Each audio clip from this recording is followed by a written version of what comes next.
आज की ये एनिमे काफी खास होने वाली है, जिसमें मिस्ट्री, ट्रेजेडी और डिवाइन पावर का परफेक्ट ब्लेंड है। अकाने, आउटो और मिडोरी अपने लव्ड वन को ढूंढते हुए अपनी राहों पर चल रहे हैं, लेकिन उनके रास्ते में खौफनाक फोर्सेस और एक मिस्चीवियस कैरेक्टर लोकी है जो सब कुछ मैनिपुलेट कर रहा है। ट्विन ब्रदर की ट्रेजेडी, अकाने और मिडोरी का इमोशनल बॉन्ड और आउटो की पास्ट की गहराइयों में छुपी कहानियां, सब कुछ आपको सस्पेंस और इंटेंस इमोशंस के साथ जोड़ कर रखेंगे। और क्या ये कैरेक्टर अपनी डेस्टिनीज को समझ पाएंगे या सब कुछ ऐसे ही उलझन में पड़ा रहेगा। कहानी की शुरुआत होती है एक फ्यूचरिस्टिक दुनिया से। जापान टेक्नोलॉजी में दुनिया भर से काफी आगे निकल चुका है। स्काई स्क्रैपर्स नियॉन लाइट से चमक रहे हैं, लेकिन फिर भी एटमॉस्फेयर में एक उदासी सी फैली है। आसमान से लगातार बारिश हो रही है, जैसे पूरा शहर अपने दुख को छुपा रहा हो। हर कोने में कुछ ना कुछ मैकेनिकल या ऑटोमेटेड दिखाई देता है, लेकिन इंसानी जज्बात कहीं खो गए हैं। इसी बारिश में एक लड़का दिखाई देता है, आउटो, जो काफी शांत और अपने ख्यालों में खोया हुआ है। भीगता हुआ वो एक मेट्रो स्टेशन के प्लेटफॉर्म पर आता है। उसके कपड़े पूरे पानी में तरबतर हैं, लेकिन उसके चेहरे पर कोई एक्सप्रेशंस नहीं है, ना गुस्सा ना दर्द, बस एक ठंडी सी बेपरवाही। वो चुपचाप मेट्रो के अंदर चढ़ जाता है। मेट्रो का एटमॉस्फेयर भी कुछ खास नहीं था। लोग अपने अपने काम में बिजी हैं। कुछ लोग अपने डिवाइसेस पर स्क्रॉल कर रहे हैं, तो कुछ अपने सीट के कोने में सुकून ढूंढ रहे हैं। और तभी अचानक एक धमाका होता है। एक आदमी जो अपने हाथ से आग निकाल सकता था, वो मेट्रो में अटैक कर देता है। उसकी आंखों में पागलपन साफ दिखाई दे रहा है। वो अपने फायर एबिलिटीज का यूज करके सबको डरा रहा होता है। लोग चिल्लाने लगते हैं और इधर उधर भाग रहे होते हैं। वो आदमी एक छोटी सी लड़की को पकड़कर अपना होस्टेज बना लेता है। सब लोग डर के मारे कुछ कर नहीं पा रहे थे, और तभी वो आदमी बोलना शुरू करता है। वो कहता है कि सुन लो सब लोग, तुम लोग सोचते हो कि डिवाइन गेट सिर्फ एक कहानी है, तो तुम गलत हो।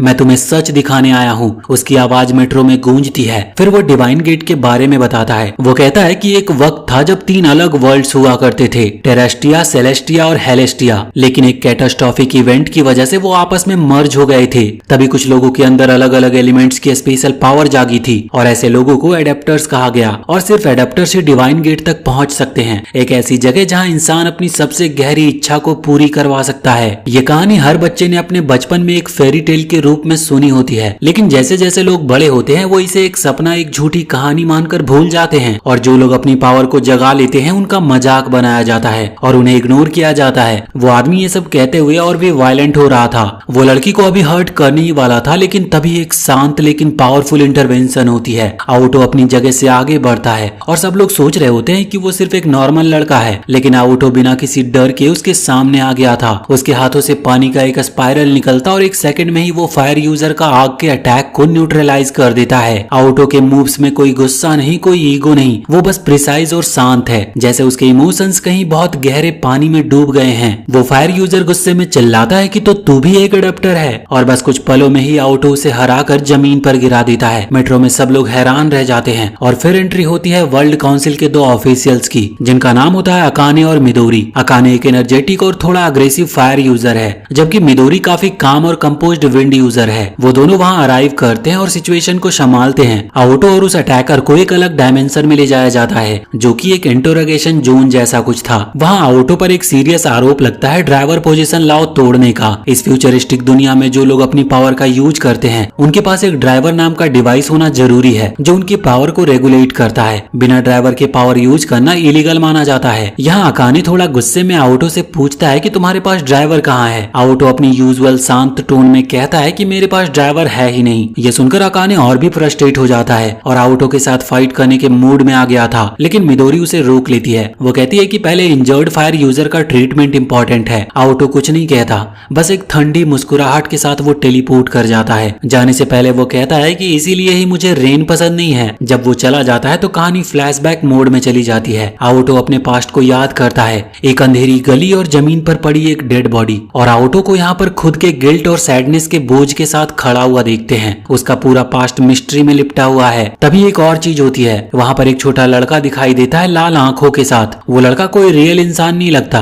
जैसे आउटो का अपना इमेजिनेशन हो या शायद उसके गिल्ट का फिजिकल कोई रूप हो। वो लड़का आउटो से कहता है कि तुम इनविजिबल बनना चाहते हो ना, पर तुम अपनी फीलिंग से कब तक भागोगे, और डिवाइन गेट में तुम्हारा जवाब छुपा हुआ है। अब यहाँ से सीन शिफ्ट होता है एक हल्का लाइट हार्टेड मोमेंट में। मिडोरी और अकाने अपने ही फ्रेंडली कंपटीशन में रेस कर रहे होते हैं। दोनों हंसी मजाक के मूड में थे, लेकिन रेस में मिडोरी थोड़ा फास्ट निकल जाती है और जीत जाती है। अकाने थोड़ा नखरे दिखाता है लेकिन स्माइल भी करता है, जैसे कि ये राइवलरी उनकी दोस्ती का एक इम्पोर्टेंट पार्ट हो। तभी उनका एक क्यूट सा पेट मेटाबोन वहाँ पर आता है, जो कि एक छोटा सा फ्लोटिंग क्रिएचर था जो काफी एनर्जेटिक था। मेटाबोन एक्साइटेड होकर बताता है कि सुबह मेट्रो में जो इंसिडेंट हुआ था उसमें आउटो ने किसी को हार्म नहीं किया था, बल्कि उसने तो लोगों की मदद की थी। सबको सेफ रखने के लिए फाइट भी की थी उसने। अकाने जो थोड़ा ज्यादा स्ट्रेट फॉरवर्ड नेचर का है, वो थोड़ा सोचता है और कहता है कि पता नहीं क्यों उसकी आंखों में मुझे ऐसा लगा जैसे कि वो सिर्फ मारना चाहता है। तो मिडोरी उसकी बातों को कट करती है और कहती है कि मुझे तो उसकी आंखें ऐसी लगती है जैसे वो चुपके से रो रहा हो।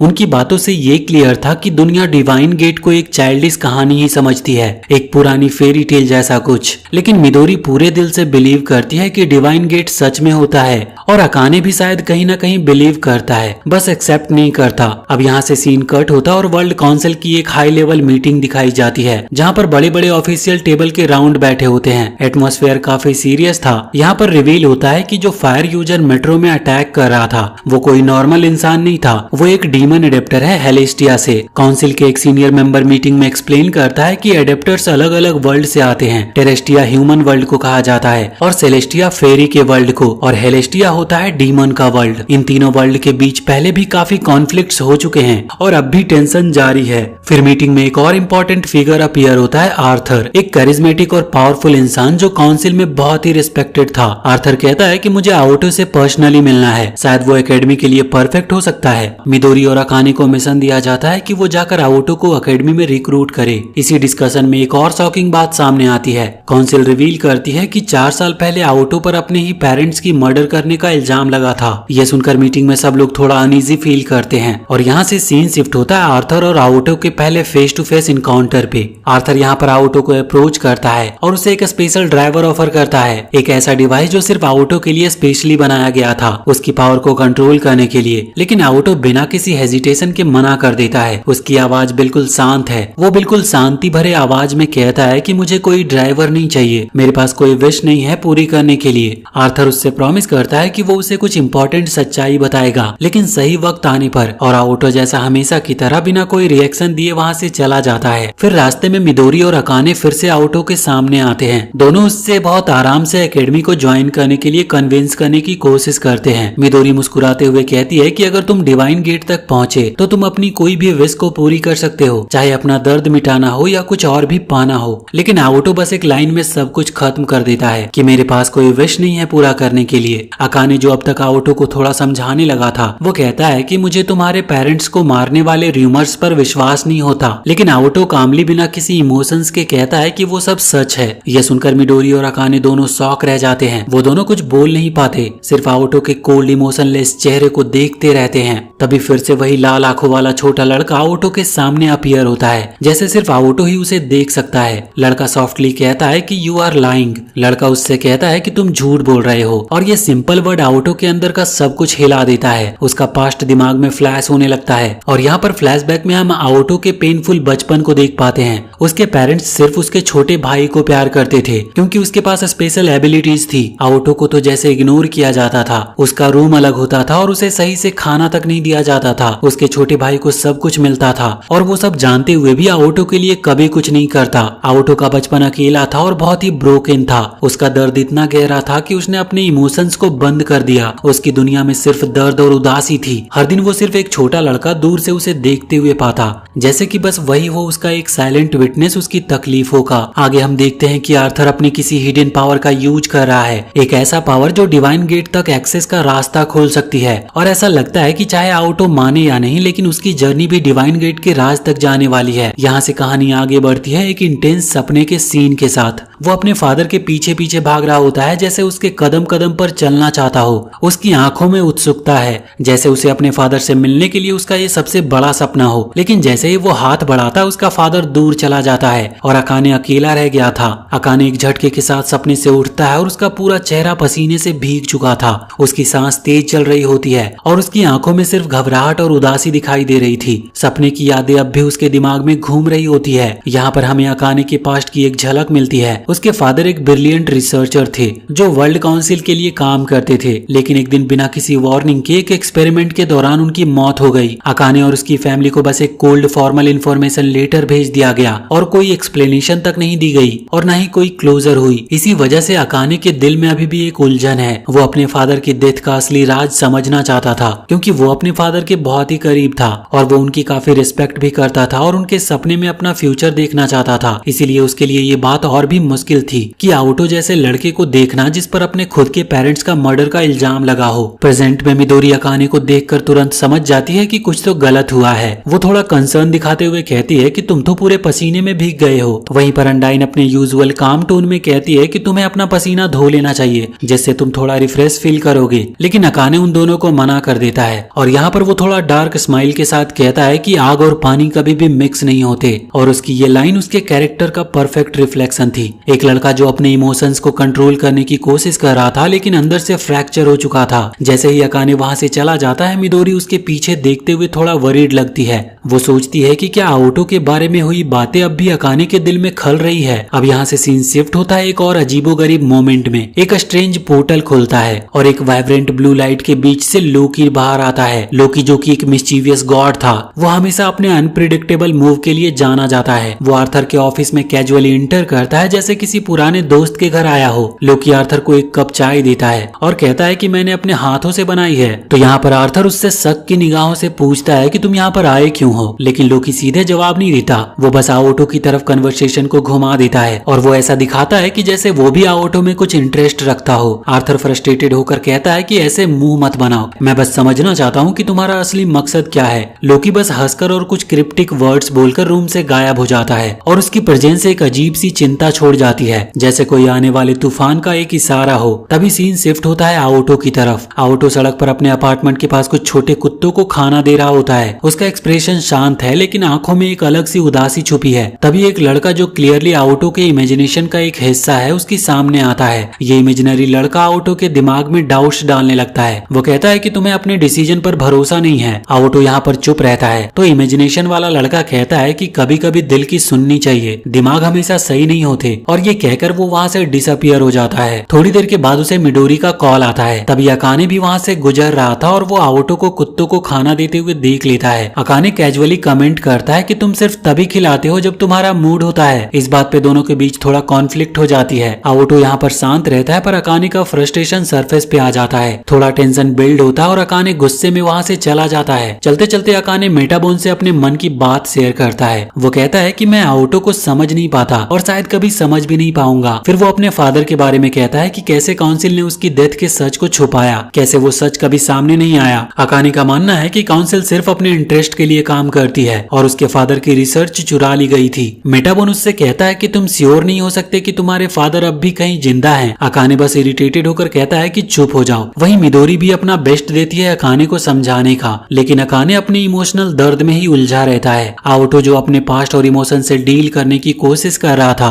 वो थोड़ा अंडाइन के वर्ड्स को याद करता है कि अगर हम अपने पास्ट में ही उलझे रहेंगे तो कभी आगे नहीं बढ़ सकते। ये लाइन उसके दिल को छू जाती है और वो धीरे धीरे अपने दिल को एक्सप्लोर करना शुरू करता है। फिर एक सीन आता है जहाँ पर अकाने एक छोटे लड़के को देखता है सड़क पर जो पैसे मांग रहा होता है। अकाने उसको पैसे देने के लिए हाथ आगे बढ़ाता है लेकिन कुछ पुरानी यादें ट्रिगर हो जाती है और वो रुक जाता है। तभी आउटो वहाँ पर आता है और लड़का डायरेक्टली आउटो के पास जाकर रोटी मांगता है। यहाँ फिर से अकाने और आउटो के बीच में एक और झगड़ा होता है जिससे दोनों अपनी अपनी फ्रस्ट्रेशन एक्सप्रेस करते हैं। तभी एक पेट्रोल ड्राइवर मैल फंक्शन होने लगता है और हमें पता चलता है कि लोकी अपनी फिंगर से इस ड्राइवर को मैनिपुलेट कर रहा था, जैसे कि वो पूरे सीन को ही कंट्रोल कर रहा हो। मैल फंक्शन होने के चलते लड़का एक नियर बाय बिल्डिंग में फंस जाता है तो मिडोरी, अकाने और आउटो तेजी से मिलकर लड़के को बचाने के लिए काम करते हैं। अकाने अपने ड्राइवर आउटो को देता है और आउटो अपनी वाटर पावर का यूज करके बिल्डिंग में लगी आग को बुझा देती है और अकाने लड़के को सुरक्षित रेस्क्यू करता है। बाद में वो छोटा लड़का बहुत ही हेजिटेट कर रहा था अपने फादर के पास जाने में, पर मिडोरी, अकाने और आउटो मिलकर उसे इनकरेज करते हैं और फाइनली वो लड़का अपने फादर की तरफ भाग जाता है। इस एक्शन के दौरान आउटो के अंदर कुछ शिफ्ट होता है। उसे एक विजन दिखाई देता है डिवाइन गेट का और ये मोमेंट आउटो के लिए एक टर्निंग पॉइंट बन जाता है, जैसे उसके पास्ट, उसकी दर्द भरी कहानी और उसका फ्यूचर सब डिवाइन गेट से जुड़ी हुई हो। वहीं आर्थर अपने ऑफिस में एग्जॉस्टेड बैठा था।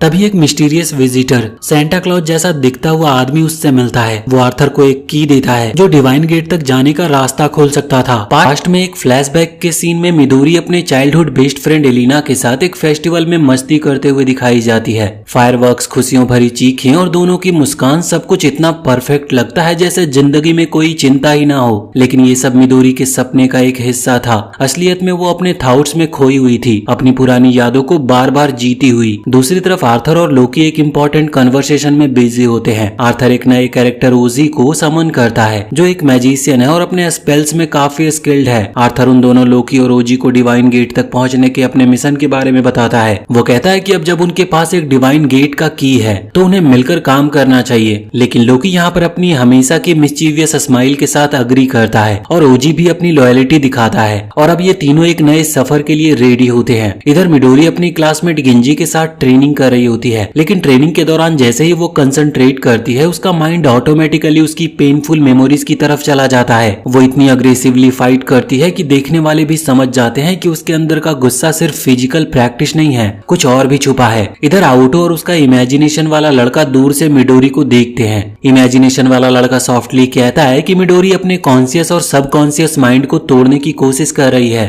मिडोरी अपने फ्लैशबैक में पूरी तरह खो जाती है। फेस्टिवल के दिन उसने कुछ बच्चों को डिवाइन गेट के बारे में बात करते हुए सुना था। जब उसने एलिना से इसके बारे में डिस्कस किया था, मिडोरी ने हंसी में कहा था, अगर मुझे डिवाइन गेट मिल जाए तो मैं बस ये विश करूंगी कि मैं जितना चाहूँ उतना ककम्बर खा सकूं। तो एलिना मुस्कुराकर बोली कि मैं ये विश करूंगी कि मैं हमेशा तुम्हारी बेस्ट फ्रेंड रहूं। मिडोरी भी हंस पड़ा और बोला कि ये तो ऑलरेडी पूरा है। पर एलिना ने हल्का सा सीरियस होकर कहा था कि कभी ये नहीं पता मिडोरी, जिंदगी कभी भी कुछ भी दिखा सकती है। अब यहाँ से सीन कट होता है रात में, जब फेस्टिवल के बाद मिडोरी और अकाने क्लीनिंग में बिजी होते हैं। मिडोरी थोड़ी फ्रस्ट्रेटेड लगती है, तब फिर से उसकी पुरानी यादें दिमाग में आती है। स्कूल बदलने के बाद मिडोरी नए लोगों से दोस्ती में इतनी बिजी हो गई थी कि अपने बेस्ट फ्रेंड एलिना को इग्नोर करने लगी। और एक नए फेस्टिवल के वक्त जब मिडोरी नए ग्रुप के साथ जाने लगी, उसने एलिना को भी इनवाइट किया था, पर एलिना ने क्लियरली कह दिया था, मैं सिर्फ तुमसे दोस्ती करना चाहती हूँ क्योंकि तुम ही मेरी नंबर 1 हो। तो मिडोरी यहाँ पर हेजिटेट करती है और एलिना रोती हुई वहाँ से चली जाती है। घर जाकर मिडोरी उससे माफी मांगती है, पर एलिना कोई रिस्पॉन्स नहीं करती। वो कहती है कि मैं अपनी विश पूरी करने के लिए निकल रही हूँ और वो मिडोरी से अलग हो जाती है। उस रात के बाद मिडोरी और एलिना कभी नहीं मिले और थोड़े दिन बाद मिडोरी सुनती है कि कोई लड़की माउंट हागाकुरे से गायब हो गई है और तब उसे रियलाइज होता है कि वो लड़की शायद एलिना थी। एलिना का लास्ट मैसेज भी डिवाइन गेट के बारे में ही था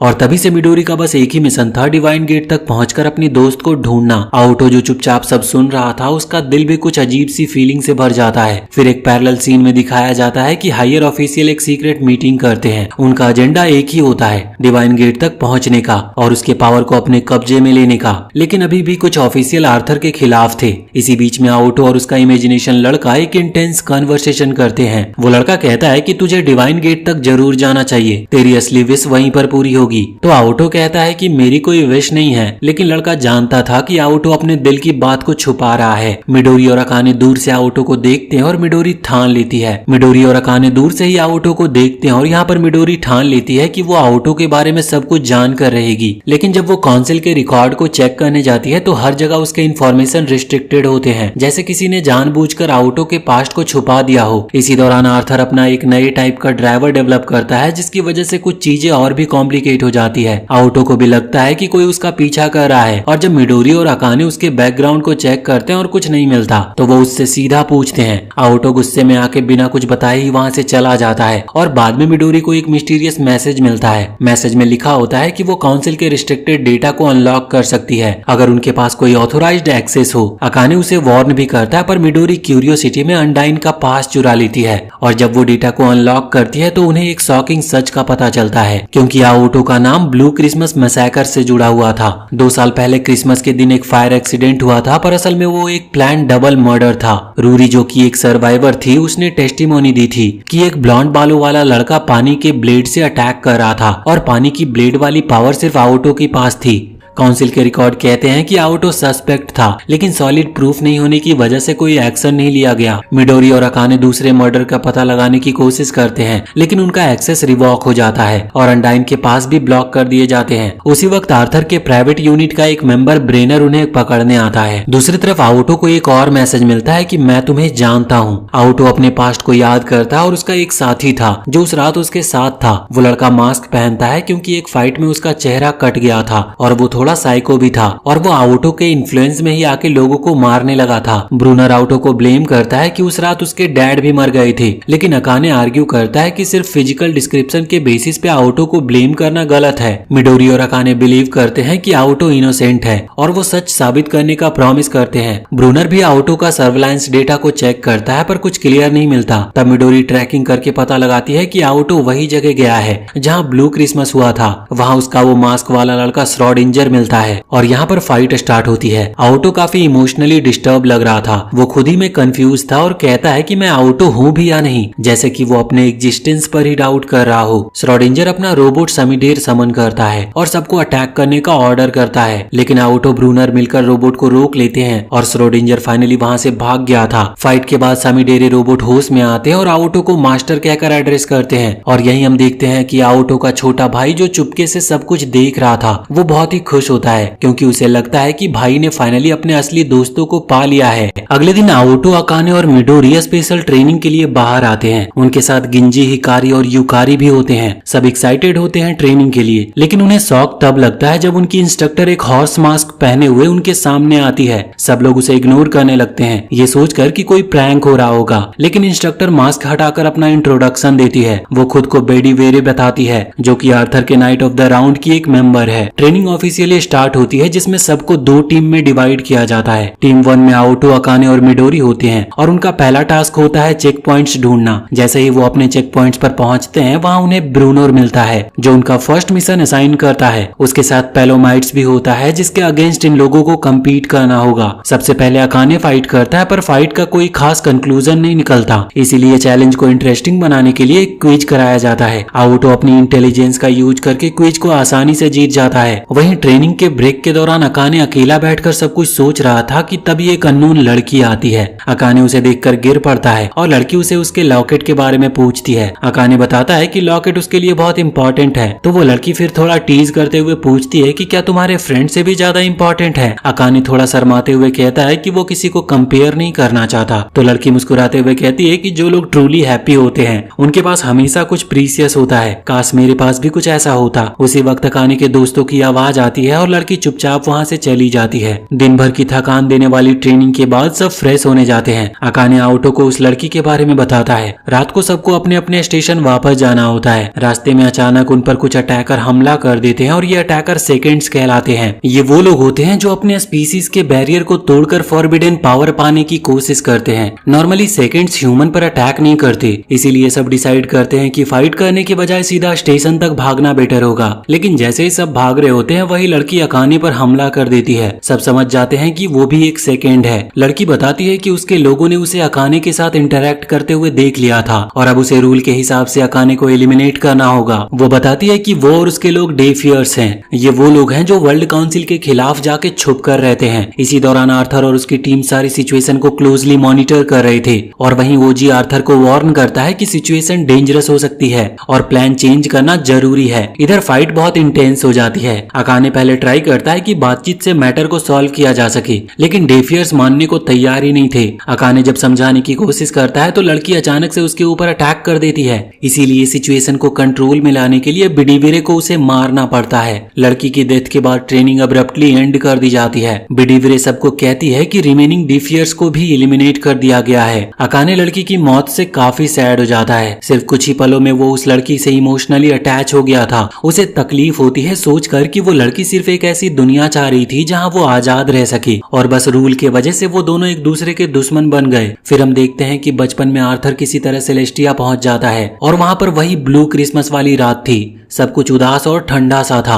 वहीं आर्थर एक छोटे लड़के से मिलता है जो खुद को सेंटा क्लॉज बता रहा था। सेंटा उसे अपने घर ले जाने लगता है जैसे दोनों में एक इंस्टेंट कनेक्शन हो गया हो। प्रेजेंट टाइम में आर्थर एक बड़ा डिसीजन लेता है डिवाइन गेट जाने का। सबके सामने वो अपनी विश बताता है। वो चाहता है कि दुनिया एक बार फिर पहले जैसी खुशहाल हो जाए। आर्थर खुद को होली किंग डिक्लेयर करता है, एक ऐसा राजा जो दुनिया में पीस और हैप्पीनेस लाएगा। आउटो और उसके दोस्तों को भी ये बात पता चलती है। आउटो अपने इमेजिनेशन में आर्थर से क्वेश्चन करता है कि क्या अब तुझे यकीन है कि तेरी विश पूरी होगी? आउटो सोचता है कि कुछ ना करने से तो बेहतर है कुछ करके दिखाना। वो तीनों आउटो, अकाने और मिडोरी डिसाइड करते हैं कि वो आर्थर से पर्सनली मिलेंगे, और जब वो मिलते हैं तो आर्थर उनसे कहता है कि चलो डिवाइन गेट के सफर में मेरा साथ दो। पूरी सिचुएशन लोकी और ओजी छुपकर देख रहे होते हैं। लोकी अपने आप में सोचता है कि आर्थर जो दिखाता है वो शायद वो असली में है नहीं। लोकी को अपनी आर्थर के साथ हुई पहली मुलाकात याद आती है। जब आर्थर बचपन में था तब लोकी ने उसे बोला था, मैं एक गॉड हूँ, क्या तुम भी गॉड बनना चाहोगे? लेकिन आर्थर ने मना कर दिया था। उसका बस एक ही सपना था, किंग बनना, एक ऐसा राजा जो दुनिया में पीस और हैप्पीनेस लेकर आएगा। लोकी तब उससे कहता है कि जैसे प्रजा के लिए किंग होता है वैसे किंग के लिए गॉड होना चाहिए, और मैं तुम्हारा गॉड बनूंगा। वापस प्रेजेंट में सब अपने अपने मिशन के लिए रेडी हो जाते हैं। आर्थर सबको ओजी और लोकी से इंट्रोड्यूस करवाता है। तब गिंजी को याद आता है कि वो लोकी से एक बार पहले भी मिल चुका है। सभी अपनी अपनी विशेष याद करते हैं। मिडोरी की विश थी अपनी दोस्त एलेना से मिलने का, तो वहीं अकाने अपने फादर की डेथ का राज जानना चाहता था। लेकिन आउटो के पास अभी भी कोई खास विश नहीं थी। तभी आर्थर आउटो को साइड में लेकर जाता और अपनी फीलिंग शेयर करता है। आर्थर बताता है कि जब उसकी जिंदगी में सब कुछ खत्म हो गया था तब सेंटा ने उसकी मदद की थी, और अब वो अपनी पुरानी लाइफ और सेंटा की काइंडनेस को रीपे करना चाहता है। उसका मकसद अपने लिए नहीं बल्कि सेंटा के लिए दुनिया को एक बार फिर से खुशहाल बनाना है, जैसे वो जमाना जब सेंटा लोगों के बीच खुशियां बांटता था। जैसे आउटो अपने छोटे भाई को प्रोटेक्ट करने के लिए अपनी जिंदगी तक दांव पे लगा सकता था, वैसे ही आर्थर भी सेंटा के सपने को पूरा करने के लिए अपने आप को सेक्रीफाइस करने के लिए तैयार था। और अब सब फाइनली डिवाइन गेट जाने के लिए तैयार थे। आर्थर सबको बताता है कि उनका असली मिशन है डिवाइन गेट को डिस्ट्रॉय करना, क्योंकि सब कुछ वहीं से शुरू हुआ था जब तीनों वर्ल्ड मर्ज हुए थे और केओस क्रिएट हुआ था, और उसका इम्पैक्ट आज तक लोग झेल रहे हैं, जैसे ब्लू क्रिसमस जैसी ट्रेजेडीज। डिवाइन गेट पहुंचने के लिए सब एक अलग ही जोन में एंटर करते हैं, एक अजीब सा मिस्टीरियस जगह जहाँ सब कुछ सरियल लगता है। कुछ दूर जाते ही आर्थर अपने नाइट को ऑर्डर देता है, तस्ट आता है, और यहाँ पर लोकी अपना असली रंग दिखाता है। लोकी अपने स्कैंडिनेवियन गॉड के साथ उन पे अटैक करवाता है। बैटलफील्ड में अफरा तफरी मच जाती है। कुछ लोग गॉड का सामना करते हैं जबकि कुछ लोग आर्थर के साथ डिवाइन गेट की तरफ बढ़ते हैं। इसी फाइट के बीच आर्थर की बेटी ग्वेन गिरने वाली होती है, लेकिन पैलामोडिस उसे बचा लेता है। वहीं दूसरी तरफ कई नाइट गॉड के अटैक से सीवियरली इंजर्ड होते हैं और कुछ तो अपनी जान भी गंवा देते हैं। मिडोरी ये सब देखकर आर्थर से इमोशनल होकर पूछती है कि इतनी सेक्रीफाइस का क्या मतलब है। आर्थर गिल्ट के साथ कहता है कि मैं जानता हूँ ये सब पाप है, लेकिन किसी न किसी को ये बर्डन उठाना ही पड़ेगा। सब कुछ बर्दाश्त करते हुए आर्थर और उसकी टीम आगे बढ़ती है, लेकिन अब रास्ता सिर्फ उनके मरते हुए साथियों की लाशों से बना था। ये देखकर भी आर्थर का हौसला नहीं टूटता, वो आगे बढ़ता रहा, और अब बैटलफील्ड में सिर्फ एक नाइट बचा था, ट्रिस्टन। ट्रिस्टन को लगता है कि आर्थर जीत गया और वो डिवाइन गेट तक पहुंच गया है, लेकिन असली बैटल अभी बाकी थी। तभी अचानक से सभी गॉड गायब हो जाते हैं, जो देखकर आर्थर और ट्रिस्टन बहुत ही हैरान थे। और फिर एक और गॉड आर्थर पर अटैक करता है। अटैक के फोर्स से आर्थर और वो गॉड दोनों डिवाइन गेट के अंदर गिर जाते हैं और तभी गेट बंद हो जाता है। लोकी वहां आता है और रिवील करता है कि ये गॉड उसकी कमांड्स को फॉलो कर रही थी। लोकी अब यहाँ पर आर्थर को धोखा देता है और उसके सामने दो ऑप्शंस रखता है, या तो वो एक स्वॉर्ड उठाकर लोकी का पर्सनल पपेट किंग बन जाए, या फिर वही डिवाइन गेट के अंदर मर जाए। आर्थर दोनों ऑप्शन सुनकर फ्यूरियस था, लेकिन थोड़ी देर में वो अपनी स्वॉर्ड उठाता है और अपने अंदर के किंग को जगाता है। आर्थर अपनी हिम्मत जमा करते हुए गेट से बाहर आता है और वो पूरी तरह से सेफ था, लेकिन अंदर से कंप्लीटली टूट चुका था। लेकिन जैसे ही वो बाहर आता है वो सबसे पहले ट्रिस्टन को मार देता है, जो कि उसका सबसे लॉयल नाइट था। इसका मतलब ये था कि